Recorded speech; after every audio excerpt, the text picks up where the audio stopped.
सादा जीवन उच्च विचार।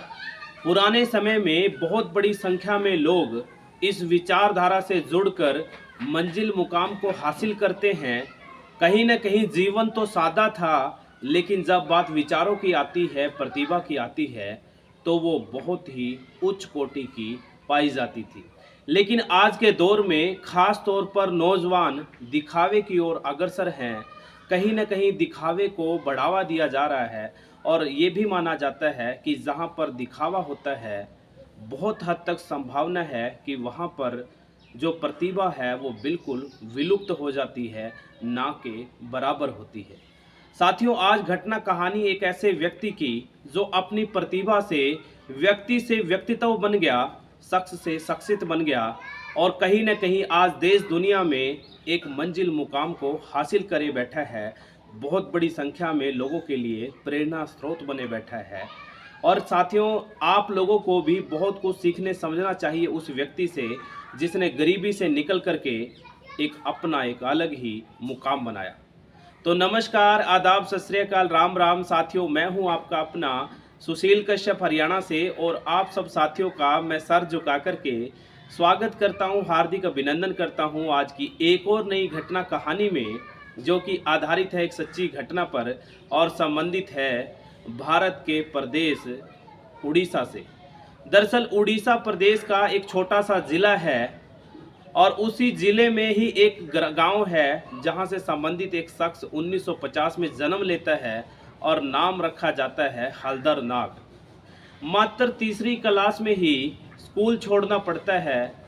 लगभग 16 साल स्कूल में डी ग्रेड कर्मचारी के तौर पर कार्य करता है, नौकरी करता है।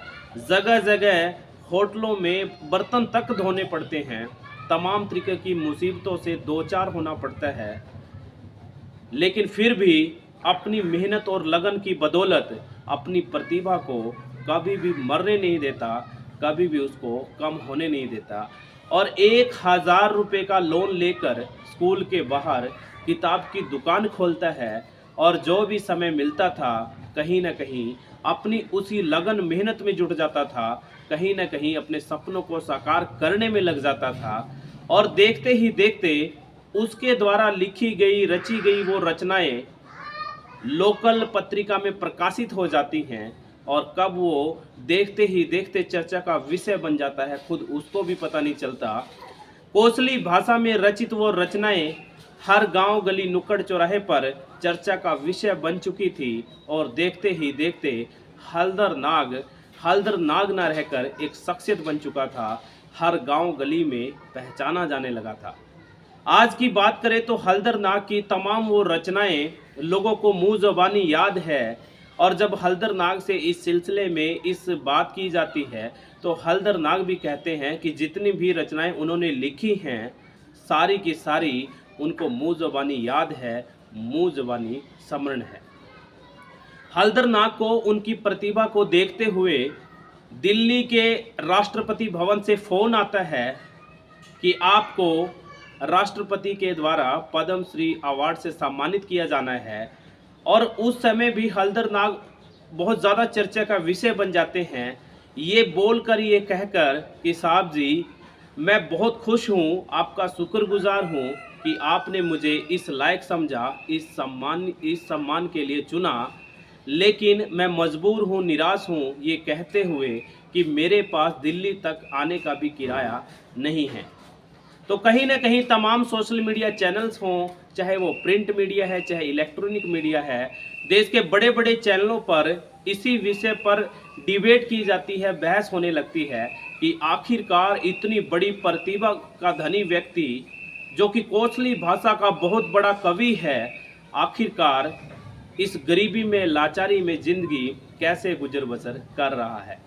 कहीं ना कहीं वही हल्दर नाग जैसे ही राष्ट्रपति भवन पुरस्कार यानी पद्म श्री, जो कि सबसे बड़ा पुरस्कार होता है, वो लेने के लिए जाता है तो नंगे पैर पहुंचता है और कहीं ना कहीं तमाम बड़े चैनलों पर ये बड़े जोर शोर से दिखाया जाता है, समझाया जाता है कि ये होती है सादा जीवन उच्च विचार, जिनका जीवन तो भले ही सादा हो लेकिन जो विचार है, प्रतिभा है, वो बहुत ज़्यादा उच्च कोटि की है। आज के दौर में आप लोगों ने देखा होगा, सुना होगा कि तमाम दुनिया के लोग दिखावे की ओर अग्रसर हैं, दिखावे को बढ़ावा दे रहे हैं और जो प्रतिभा है वो कहीं न कहीं विलुप्त सी हो गई है, दूर-दूर तक नज़र नहीं आती। आज हमें उसी हल्दर नाग से बहुत कुछ सीखने समझने की ज़रूरत है। कहीं न कहीं बहुत बड़ी संख्या में लोगों के लिए यही हल्दर नाग प्रेरणा स्रोत बन चुका है, क्योंकि उनकी बहुत सी रचनाएँ उड़ीसा के एक बहुत बड़े विश्वविद्यालय में पाठ्यक्रम का हिस्सा बन चुकी है। आने वाले समय में स्कूली बच्चे, छात्राएँ, छात्र उनके पाठ्यक्रम में जो कविताएँ हैं, रचनाएँ हैं, उनको पढ़ेंगे, उनको सीखने समझने का प्रयास करेंगे। तो साथियों, सैल्यूट है एक ऐसी हस्ती को जो मजबूरी और निराशा हताश के साथ साथ गुजर बसर किया, लेकिन अपनी प्रतिभा की बदौलत देश दुनिया में एक अलग पहचान बनाई, मुकाम बनाया। तो साथियों, नमस्कार, आदाब, सत श्री अकाल, राम राम। ये थी आज की हमारी घटना कहानी। फिर हाजिर होऊंगा एक और नई घटना कहानी के साथ। तब तक के लिए मुझे दीजिए विदाई।